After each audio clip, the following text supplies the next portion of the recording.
कुंती पुत्र अर्जुन को महाभारत के समय का सबसे बड़ा धनुर्धर माना गया है। ऐसा भी माना जाता है कि अर्जुन के पास अगर धनुष चलाने का कौशल नहीं होता तो पांडव शायद ही महाभारत युद्ध जीत पाते। साथ ही अधिकतर लोग यही जानते हैं कि अर्जुन की मृत्यु पांडवों के सशरीर स्वर्ग यात्रा के दौरान हुई थी। लेकिन दर्शकों, महाभारत में एक ऐसे भी कथा पढ़ने को मिलती है जिसमें बताया गया है कि अर्जुन की इससे पहले भी एक बार मृत्यु हो चुकी थी और देवी गंगा अर्जुन की मृत्यु पर मुस्कुराने लगी थी। तो दोस्तों, आइए जानते हैं हमारी इस खास वीडियो के माध्यम से आखिर अर्जुन की मृत्यु पर देवी गंगा क्यों मुस्कुराने लगी थी। नमस्कार दोस्तों, मैं अथर्व तिवारी आप सभी के सामने पुनः एक बार उपस्थित हूँ एक और नई कहानी लेकर। तो चलिए शुरू करते हैं। कथा के अनुसार महाभारत युद्ध में विजय होने के बाद ज्येष्ठ पांडव युधिष्ठिर हस्तिनापुर के राजा बने। कुछ दिन पश्चात श्री कृष्ण के कहने पर युधिष्ठिर ने अश्वमेघ यज्ञ आरंभ किया। नियमानुसार यज्ञ के अश्व को अर्जुन के नेतृत्व में छोड़ दिया गया। अश्व जहां जहां जाता अर्जुन अपनी सेना के साथ उसके पीछे पीछे जाते।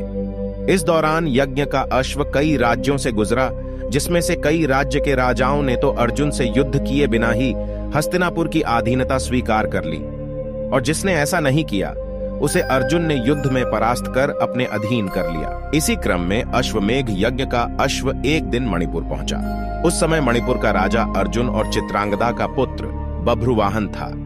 बभ्रुवाहन ने जब ये सुना कि उसके पिता अर्जुन उसके राज्य में पधारे हैं तो वह उनके स्वागत के लिए राज्य की सीमा पर जा पहुंचा, और अपने पिता अर्जुन को देखते ही वह उनके स्वागत के लिए आगे बढ़ा। लेकिन अर्जुन ने उसे रोक दिया। अर्जुन बभ्रुवाहन से कहा कि मैं इस समय तुम्हारा पिता नहीं हूं, बल्कि हस्तिनापुर नरेश का प्रतिनिधि हूं, इसलिए क्षत्रिय नियमानुसार तुम्हें इस समय मुझसे से युद्ध करना चाहिए। उसी समय अर्जुन की दूसरी पत्नी उलूपी वहां आ गई और बभ्रुवाहन से बोली, हे पुत्र, तुम्हें अपने पिता के साथ युद्ध करना चाहिए। अगर तुम युद्ध नहीं करोगे तो ये तुम्हारे पिता का अपमान होगा। माता की आज्ञा पाते ही बभ्रुवाहन युद्ध के लिए तैयार हो गया। इसके बाद अर्जुन और बभ्रुवाहन के बीच घोर युद्ध हुआ। काफी समय तक युद्ध चलने के बाद जब कोई परिणाम नहीं निकला तो बभ्रुवाहन ने कामाख्या देवी से प्राप्त दिव्य बाण से अर्जुन पर प्रहार किया, जिससे अर्जुन का सर धड़ से अलग हो गया।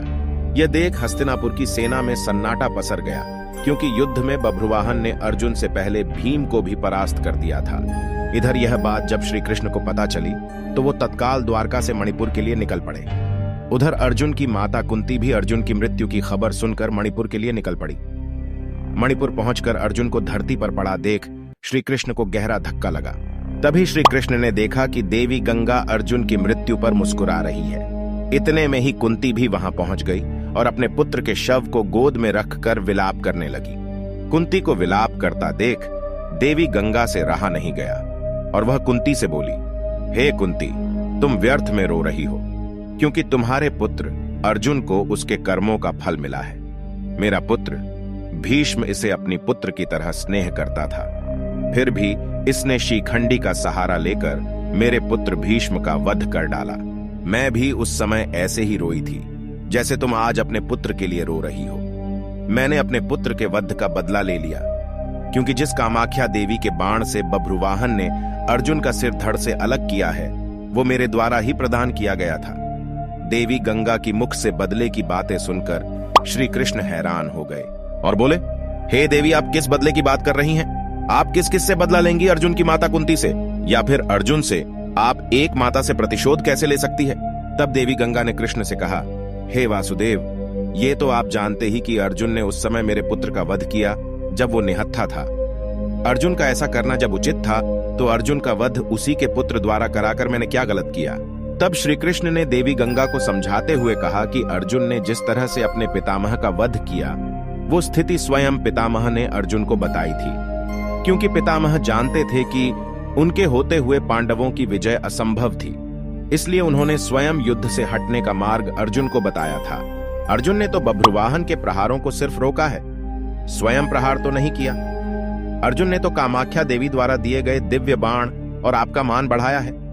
कृष्ण के तर्क सुनकर गंगा दुविधा में पड़ गई और श्री कृष्ण से इस दुविधा से बाहर निकलने का मार्ग बताने को कहा। तब जाकर कृष्ण ने देवी गंगा से प्रतिज्ञा को वापस लेने को कहा। फिर देवी गंगा ने अर्जुन के सिर को धड़ से जोड़े जाने का रास्ता बताया। और उसके बाद श्री कृष्ण ने अर्जुन की दूसरी पत्नी और बभ्रुवाहन की सौतेली मां उलूपी से प्राप्त नागमणि द्वारा अर्जुन को जीवित कर दिया।